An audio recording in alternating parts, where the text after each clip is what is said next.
아이들이 이런 변화를 겪을 때 우리 부모님들이 먼저 이해를 하셔야 되거든요. 우리 아이가 왜 그럴까? 도대체 그러지 않았던 아이가 왜 그럴까? 그 이유가 있어요. 그 이유를 알면 아이들을 이해가 되실 거예요. 안녕하세요. 책과 아이들을 좋아하는 초등쌤 사랑의 향기입니다. 아이들 개학한 학교도 있고 아직 개학하지 않은 학교도 있는 것 같은데 방학 동안에 아이들 돌보시느라고 많이 수고하셨죠? 제가 오늘 드리고 싶은 말씀은 우리 아이 사춘기가 오면 어떻게 도와줄 것인가 라는 내용으로 말씀드리려고 해요. 아이들이 사춘기가 오기 전에는 순하고 엄마 말도 잘 듣고 관계도 좋았는데 아이들이 사춘기가 오면 까칠해지면서 짜증도 잘 내고 따박따박 말대꾸도 하고 문을 꽝 닫고 들어간다거나 방문을 잠근다거나 대화를 잘 안 하려고 하고 그렇게 혼자 있고 싶어 하고 그런 행동들이 나타나거든요. 보통은 우리 아이들이 초등학교에서 보면 여자아이들은 만 10세, 남자아이들은 만 11세라고 하는데 빠르면 여자아이들은 4학년, 남자아이들은 5학년. 그런데 평균적으로는 5학년 때부터 조금 시작되는 것 같아요. 여자아이들 5학년, 남자아이들은 6학년, 평균적으로. 그래서 이제 5학년 아이들을 보면 5학년 때부터는 자기 주장도 좀 강해지고 엄마 아빠가 말하는 대로 하지 않고 자기 뜻대로 하고 싶어 하고 그런 자아 정체성이 조금 강해지는 자아가 강해지는 그런 시기거든요. 이럴 때 우리 아이들 어떻게 도와주면 좋을까요? 아이들이 이런 변화를 겪을 때 우리 부모님들이 먼저 이해를 하셔야 되거든요. 우리 아이가 왜 그럴까? 도대체 그러지 않았던 아이가 왜 그럴까? 그 이유가 있어요. 그 이유를 알면 아이들을 이해가 되실 거예요. 우리 아이들이 그렇게 변하는 이유는 바로 뇌 때문입니다. 뇌. 뇌에 있는 전두엽 때문인데요. 전두엽은 이성적인 판단을 하는 뇌예요. 그래서 이 전두엽이 발달하는 시기가 있는데 폭발적으로 변하는 이 시기가 사춘기 시기입니다.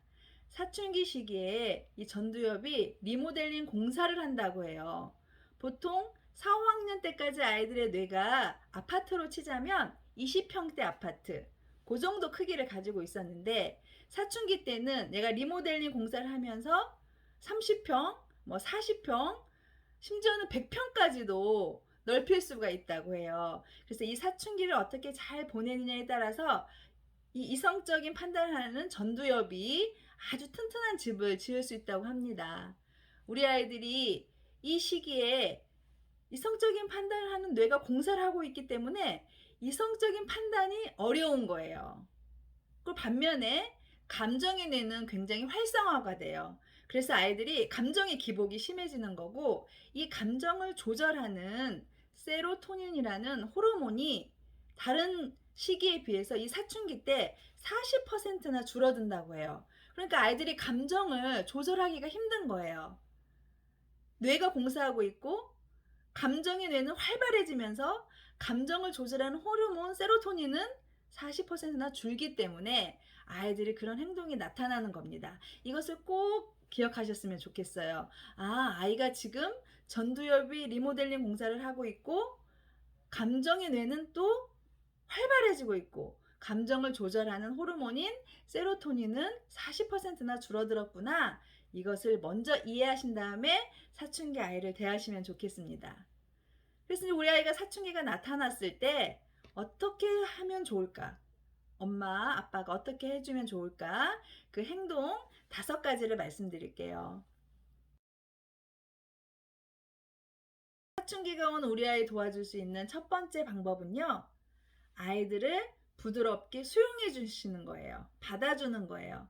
아이가 사춘기가 와서 공격적인 행동을 하고 감정 기복이 심해지고 버릇없이 말하고 막 문을 꽝 닫는다거나 그럴 때 엄마가 혼내면서 그것을 가르치려고 하면 아이들은 더 공격적으로 변해요. 그래서 이럴 때는 아이들의 뇌가 공사 중이라는 것을 꼭 기억하셔서 아이들을 부드럽게 수용해 주시면 아이들이 누그러집니다.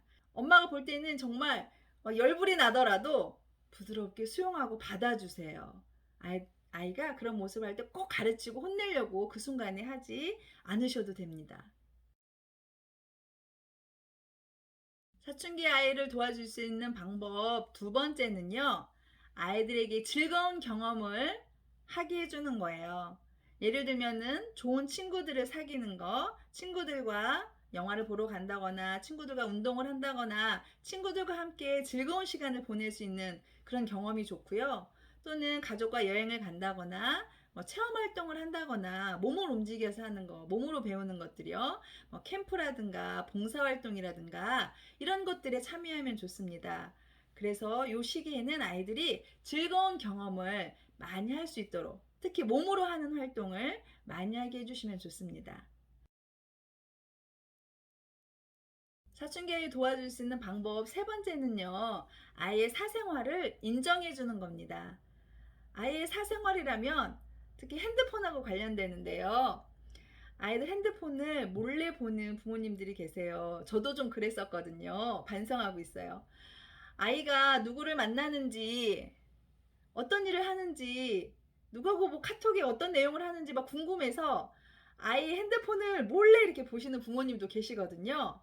그것은 이제 사춘기 아이들에게 절대 안 되는 거예요. 아이들의 사생활을 존중해 주셔야 돼요. 그래서 너무 아이의 사생활에 깊게 간섭해서 이래라 저래라 하지 마시고 아이가 자기의 개인적인 생활을 자기가 결정해서 할 수 있도록 아이의 사생활을 존중해 주세요. 핸드폰 검사 절대 하지 말아 주세요. 그리고 또 아이 도와줄 수 있는 방법, 사춘기 아이 도와줄 수 있는 방법, 네 번째는요, 아이의 인격을 존중해 주세요. 아이의 인격을 존중한다는 것은 이제 아이가 사춘기가 되면 나는 더 이상 엄마 아빠가 시키는 대로 하는 아이가 아니에요. 나는 이제 나만의 세계, 나만의 세계를 찾아서 여행을 하고 있는 거거든요. 나를 찾아서. 그래서 내가 하고 싶은 대로 자기 뜻이 강해지죠. 이럴 때 아이의 인격을 존중해 줘야 돼요. 성인이라고 어른이라고 생각해 줘야 돼요. 엄마 아빠가 시키는 대로 했던 그런 아이를 생각하시면 안 됩니다. 그래서 아이의 인격을 존중하는 때 비난하는 말, 너는 그거밖에 못하니, 방 꼴이 그게 뭐니? 라든가 이렇게 아이를 혼내면서 지적하는 말, 넌 답이 없다. 커서 뭐가 되려고 그러니? 이런 인격을, 아이를 무시하는 말, 이런 말들을 조심해야 됩니다. 아이의 인격을 존중하는 말 해주세요. 어른을 대하듯이 아이를 대한다고 생각하시면 될 것 같아요. 그래서 인격을 존중하지 않는 말들이 아이들에게 상처를 주기 때문에 부모와 관계가 멀어집니다. 그래서 아이의 인격을 존중하면서 말조심을 꼭 해주시면 좋겠습니다. 그리고 사춘기 아이 도와줄 수 있는 방법 다섯 번째는요, 아이의 결정을 존중해 주세요.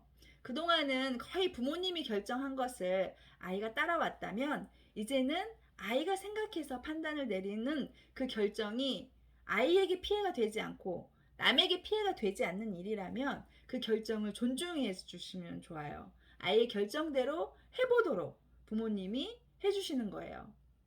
그런데 아이의 결정을 존중하지 않고 부모님 뜻대로만 계속 엄마, 아빠가 이렇게 하라는 대로만 강요하시는 부모님들도 계시거든요. 그러면 이제 이럴 때 아이들하고 멀어지고 부딪히게 되는 겁니다. 우리 아이들이 사춘기가 와서 몸도 변하고 뇌도 변하고 이렇게 혼란한 시기를 겪고 있을 때 우리 부모님들이 아이들 도와주는 방법 다섯 가지 꼭 기억해 주세요. 첫 번째는 우리 아이 부드럽게 수용해 주는 거. 두 번째는 즐거운 경험 많이 하게 해주는 거. 세 번째는 우리 아이의 사생활 인정해 주는 거. 네 번째는 우리 아이 인격을 존중해 주는 거. 다섯 번째는 아이의 결정을 존중해 주는 거. 그리고 마지막으로 한 가지 더 말씀드릴 것은요. 아이들이 사춘기가 되면 잠을 9시간은 자줘야 된대요. 잠이 늘어난다고 해요. 그런데 햇볕이 들어오지 않는 곳에서 아이들을 데리고 실험을 했는데 청소년기 아이들이 언제 쾌적하게 잠을 자는가 봤더니 새벽 3시에서 낮 12시였다는 거예요. 저희 아이들이 사춘기가 되면 그렇게 늦게 자고 정말 12시까지 잠을 자거든요. 정말 왜 그러는지 도대체 이해가 안 되고 건강이 나쁘다고 계속 아이들한테 잔소리를 했었는데 아이들의 가장 청소년기 시기에 쾌적한 수면 시간이 새벽 3시에서 낮 12시라는 거예요.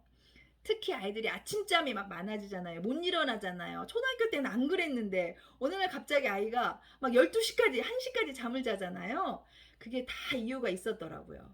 그래서 요 부분도 아이들의 잠을 이해해 주시라는 말씀도 마지막으로 드립니다. 아이들이 너무 늦게 자고 너무 늦게 일어날 때 너무 혼내지 않았으면 좋겠어요. 저는 좀 그런 오류를 많이 범했는데 너무 혼내지 말고 아이가 지금 사춘기를 겪고 있느라고 그렇구나. 그래서 그 아이들의 잠도 꼭 이해해 주셨으면 좋겠습니다. 오늘도 제 이야기 끝까지 들어주셔서 감사합니다. 다음에 또 도움되는 영상으로 찾아뵙도록 하겠습니다. 감사합니다. 언제나 응원합니다. 사랑합니다. 오늘도 좋은 날 되세요.